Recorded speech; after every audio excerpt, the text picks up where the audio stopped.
Now that you understand indoctrination campaigns, let's take a look at a few examples and see how they can be used in the different types of businesses and hypothetical case studies we talked about earlier. All right, here's an indoctrination campaign for the mattress store, right? So if we're that brick and mortar, if we're retail, if we're a mattress store, this is the type of indoctrination campaign that we should be looking to model. So after someone subscribes to our list, this is a triggered campaign that they should receive. If you look at this, we're going to break down what day, what the goal is, and then a subject line. And I heavily encourage that when you are creating your campaigns, you look at a format like this when creating a storyboard. Right? You should be able to read each of these subject lines sequentially and not feel like you're repeating yourself. It's still relevant. It's not giving your subscriber the ability to say, I think I read that one yesterday, or I think I archived something like that yesterday. So when I look at them like this, I kind of can start to see the story arc of my campaign, and I would encourage you to do the same thing. All right. Enough of a tangent. Let's dive in. The mattress store indoctrination campaign, the very first email, we're going to say something really edgy like, welcome to the mattress store, right? We're a little different. So this one's nuanced, right? One, we're welcoming people into our store or into our digital store, right? We're welcoming them to our list.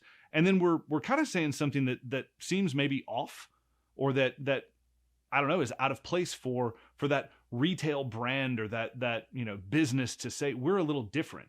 It builds curiosity. Now, if you're going to say something like this in the body copy, you need to make sure that you're following the other elements of indoctrination when you introduce not only the brand, but the team, right? When you kind of say, like, here's how we're different, here's what we stand for, and here's what we stand against. This can be a powerful bonding tool, right? It's a little bit of human nature, and it's a little discouraging, but it's true. We are far more likely to build a very quick bond with someone based on a mutual distaste or hatred so much faster than we are a mutual like, right? If we like someone, if we like something, if we're a fan, that'll give us a little bit of interest. But if we both hate the same thing, we are fast and instant friends. So when we say we're a little different, in this opening email, it would be a great place for us to introduce any quirks in the brand, right? Anything that we are definitively against, right? Anything contrarian or anything that people know in the industry to hate, right? What do people hate about mattress stores, and how are you different? Think about all the way back when CarMax went into the car dealership model, or Carvana now. Like CarMax, we're a little different. How were they different? No haggle pricing. It's right there on the sticker.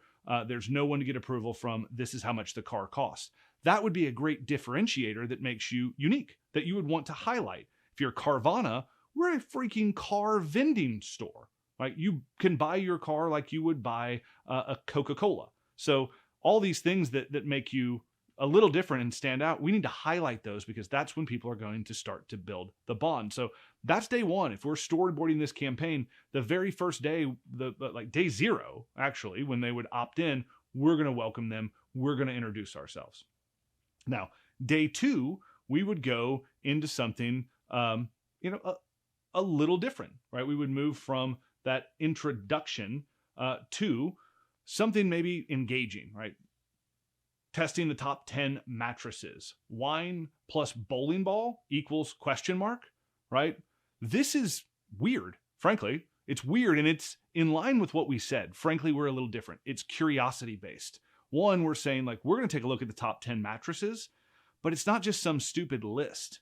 It would be great if this went and showed a YouTube video of you just destroying beds, right? Jumping up and down, throwing bowling balls, dumping wine. What are all the things that you would do to test the top 10 mattresses, right? That would be over and above any damage the mattress could take in real life. Again, these are ways to subtly say, here are the top 10 mattresses. We carry them, right? But here's our personality coming through. It's content, it's engaging, it's relationship building, it's bonding. Now, it could be bonding, or it could repel people. If you have a mattress purist, if that human exists, and they are so serious about their mattresses, they're maybe a connoisseur. They may take your playful nature as offensive.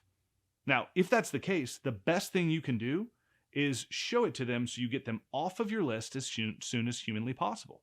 Introduce yourself, and if they're put off by that, right? If you've introduced yourself to your new subscriber and you just do not mesh, it's best that they get off of your email list now. So don't be afraid to introduce that personality. All right, let's move into email number 3. So this would be day 3, right? Day 3, email number 3. And now we're going to move and maybe introduce some additional content or something contrarian. Is Facebook stealing your sleep? Right? This is a way to again, grab them and give blame for something that we all know to want. Like, I don't care how many hours of sleep you get, you would likely take more, right? We would all like an extra hour of sleep. We all think that there's something keeping us from sleeping as well as we should have. Maybe it's my mattress. Maybe it's Facebook. Let me see. So this is going to encourage that open by saying something that we all want and by releasing the blame of that thing. It's not your fault that you're not sleeping. It's Facebook's fault. We all want it to be someone else's fault. So the psychology of this is pretty loaded for just a few words. Now, if I were creating content here, I would talk about screen time and social media and how long before you go to sleep you need to cut that off. Give some case studies and then give some practical examples for where to store your phone and how to not use your phone as an alarm clock and all the really great content that has to do with sleep, but nothing to do with a mattress. Because here's what you need to know if you're a mattress store or whatever you're selling. No one actually cares about buying a new mattress. They're buying a good night's sleep. So while you need to be an expert in mattresses, you need to talk to them about how to get a good night's sleep. If all you ever talk to them about is mattresses, 1, you're boring, 2, you're transactional, and 3, you'll never actually build that relationship. You'll just be a commoditized check, right? You will be put up against everyone else for best price, most convenience, and everything else that commodities are graded and ranked by. If you can add value to the desired end result, sleep, not a new mattress, now you enter into a new category, right? The value is different. That's what we're going to do here. We're going to start pivoting. Now, in the 4th email, we're going to get more personal and say, this made me think of you, right? And then use their first name. Introduce personalization. Here's the really cool thing about this subject line. We're flattered, right? I don't know how many times you're thought of a day. I don't know how many times you believe you're thought of a day. But if a friend sends you a text, or if a friend calls you, or if a friend sends you an email and says, hey, I was thinking about you the other day, it makes you feel good, right? What are we saying and what feeling are we trying to pass along? This made me think of you is something that's going to grab our attention because, well, frankly, if we're honest, we all want to be thought of. Now, once we've been thought of and we grab that attention, we have to pivot over into something that we know is going to be beneficial to them and that we know they're interested in right now. Otherwise, it's creepy on why some random thing would make us think of our subscribers. So it would be a great piece of content. It would be maybe a customer story or a testimonial that came in, something that's relevant to them joining your list and likely wanting a better night's sleep. So this is going to be content, right? This is going to be content, whether it's funny content or informational or engaging content. Now, the final email in this campaign would be something just for you, right? Something just for you. Now we're giving a gift. So what is that gift? It could be anything. If you want to go transactional, right, you could give them a special discount code and you could expire that discount code. You could give them, a $100 gift certificate. You could give them something for making a purchase, right? You could move from that initial relationship building into that gift, but that gift can only be redeemed if a purchase is made. Or you could give them something that's valuable but has little to no cost basis for you. Maybe it's a sleep assessment, right? I don't know, but framing that gift, going through and looking at this in a storyboard at a new relationship, right? We introduce ourselves to someone. We then send them additional information and content and maybe a funny video. Now we move into helpful tips. Then we're going to go in and call them out, like something triggered us to think about them. And finally, we're going to give them a gift. This is a quality indoctrination campaign or series that can be deployed not only in a mattress store, but in any e-commerce store. Remember, the question that you have to ask is, what am I selling? It's not a mattress. It's a good night's sleep. What are you selling? And how do we create a campaign that makes sure that you're the expert on what you're selling or the desired end result, not the vehicle to get there? All right, that's example number one. We got two more. Let's move into the payroll or HR solution, right? So payroll, HR, again, if we're talking SaaS, if we're talking professional services, this is one that I would pay attention to. So that very first email someone should get after a new subscriber opts in or joins the list would be something along the lines of this. So the subject line would be modern HR for modern companies and teams. What are we saying?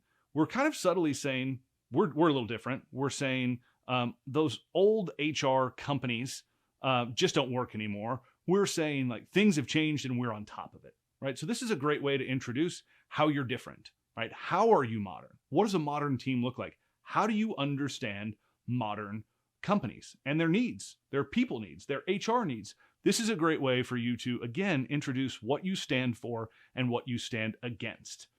This is the real big meat and potatoes of any bonding campaign, is that very first email. We're going to do a lot in there, and we're going to make sure that we check some of those other boxes, introducing the team, bouncing them over to our other social media profiles and making sure that they can see maybe customer stories. They can see the team, right? They can see the offices or the platform, whatever it is that you can give them a behind the scenes look at. All right, the second email in this series, and this series is intentional on gifting, right? So we're going to focus 3 days, 3 gifts. So gift number one, our new hire checklist. Something that I'm going to add to you that I know while you're looking for HR, right? You're looking for HR or payroll solutions. What is something that you would need and find valuable?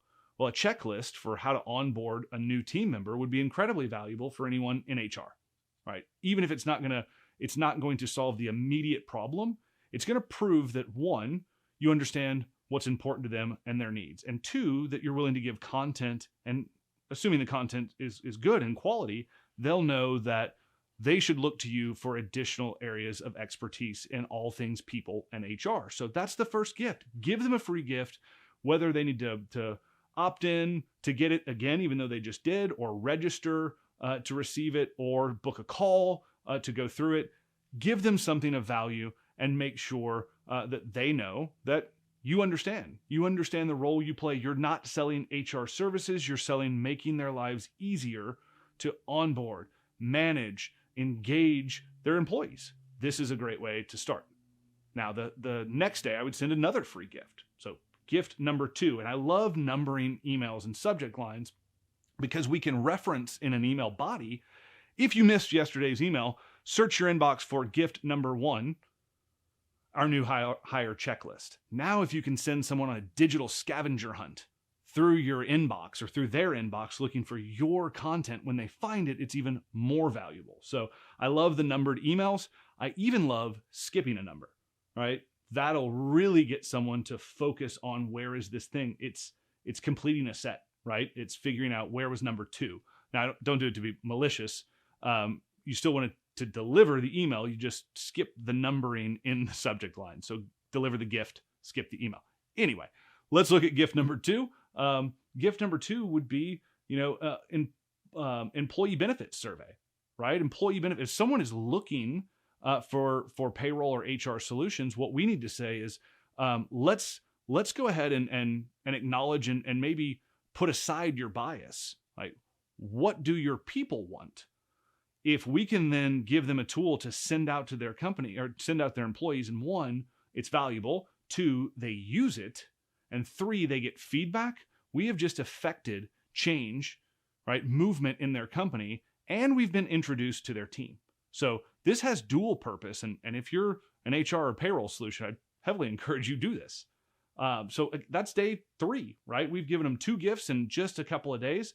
Day number 4, we're going to give them another gift, right? We're going to give them another gift. And let's this time focus on the company, the cost, right? So employee tax calculator, right? How much do they really cost? Now we're talking about, someone who said, maybe it's HR, maybe it's people and culture, maybe it's accounting and finance, but this is the person that's saying, yeah, but What's the loaded cost of that employee? We are now triggering different decision makers and validating them and looking to expand and have people understand how we make this easy, right? If anyone's ever told you, yeah, but that's not how much an employee actually costs, you need to take into consideration this and this and this.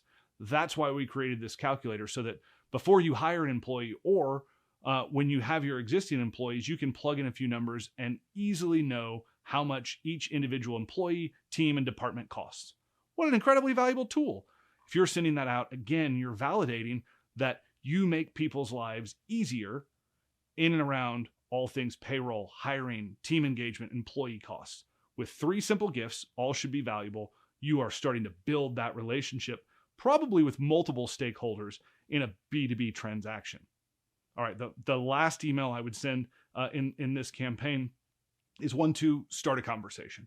Right? Start a conversation. So I would just ask a question. I'd ask it in the subject line and I'd repeat it again in the body.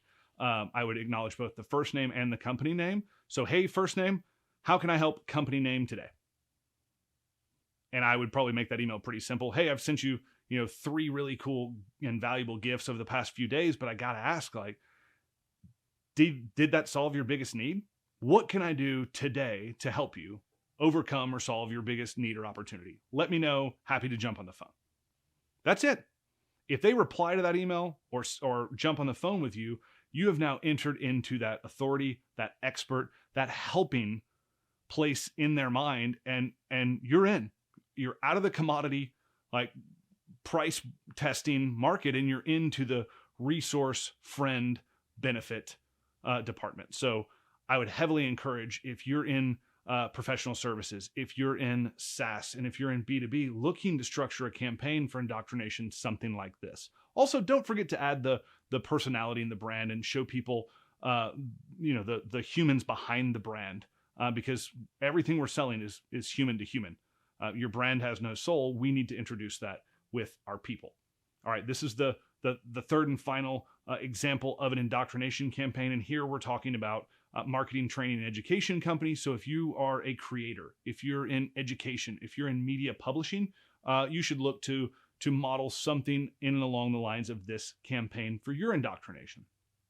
The first email, we're again calling this fictitious company Digital Marketer. So we would say something edgy like, welcome to Digital Marketer. Here's where to start. The first email needs to be all about introducing yourself, and again, building that, what we believe, what we stand for, and what we stand against. Also setting those expectations. So very formulaic on the first email, no matter the subject line. You're just playing up different aspects based on the why, the purpose, the company, the culture, who you are, but making sure that we're checking all those boxes. Now, the next day we would follow up with something that this one is intentional for bouncing, right? If you're a brand that does media publishing, if you do education, you probably have a lot of content, video, written, and photos, right? Behind the scenes is a big deal. So we're going to look to bounce them around to the different social media brands. And this subject line would be, are we friends? Business buddies? Marketing pals? We should be. This would be all about moving them to Instagram and Facebook and Twitter and TikTok and YouTube and any other aspect of Pinterest, any place we're at, saying, hey, if you're not following us here, if we're not friends here, we should be, and here's why. This is what we provide on Instagram that you can't get anywhere else. This is what our Twitter followers get first access at. This is where we share our bloopers, our mess ups, our life learnings, and our silly faces. What are those things? Identify them and invite them to come and join. This is going to be important for all brands. Not only building up your email database, but making sure that you've moved those people onto other channels that they're engaging with. Not in lieu of, but in addition to email, right? How are you making sure that you are pushing out communications not through one, but through omni-channel on all your platforms, slightly nuanced for the platform and the type of content that's best suited for that one? This is an email dedicated 100% to that. Now, the third email, right? Third email in this would be about podcasts, right? Our top 5 favorite podcasts for marketers. 1 or 2 might be ours. There's some snark here, but Digital Marketer's snarky. There's some benefit here in saying, like, the best marketers listen to these podcasts, and oh, by the way, one or two of them are ours, there's a little bit of posturing there. Like, we're really good at this stuff. We also have really good podcasts. You should subscribe to them. So list the podcast. Like, that's incredibly valuable. You're saying, as a marketer, I have resources that are valuable to you. Here you go, check them out. It's a gift, right? It's a gift. It doesn't have to be yours to be a gift. You've researched and you've given them valuable information and access to it. All right, the fourth email, gift for first name, the ultimate guide to digital marketing. So we have something called the Ultimate Guide to Digital Marketing. It is ungated. It is an amazing piece of content that breaks down all of the critical core concepts of digital marketing and how to best deploy them. This is something that we would send to people so that they get that gift, right? Really not only adds amazing value, no email address required, no purchase required, but it proves that we kind of are pretty good at this stuff. We know what we're talking about. We're not only an expert, but we're an authority, right? The social proof's there and the content is good. So we would give this to frame and make sure that people understand we are who we say we are. And then finally, I would suggest in this case, leading with an engagement mechanism. So the fifth email on this example would be, what's your marketer type? I'm an SGE. All right, there's a couple of things here. Marketer type is a quiz, so it's going to have really, really high engagement. We all love quizzes and personality tests, so we're going to send that out. Also, we're saying I'm this, which is curiosity-based. What is an SGE? That's going to get a really good open rate, and people are going to look to compare. Am I that? Or am I something different? Finally, if we can create some sort of assessment or quiz like this, and we give someone a way to self-identify, if we give them something about themselves that they didn't know, again, we're entering into a different aspect in their mind, right? We've moved into a different category. Not only are we an authority, but we have allowed them to know more about themselves just by sending them this free resource. So there you have it. Those are 3 different campaigns breaking down in depth an indoctrination campaign. So whether you're in SaaS or professional services, if you're brick and mortar or e-com or retail, or if you're media publishing, if you're education, or if you are a creator. One of these campaign types or a mixture of the 3 of them should work for you in your business. I'd encourage you to take some time, build this out, and start indoctrinating your new subscribers.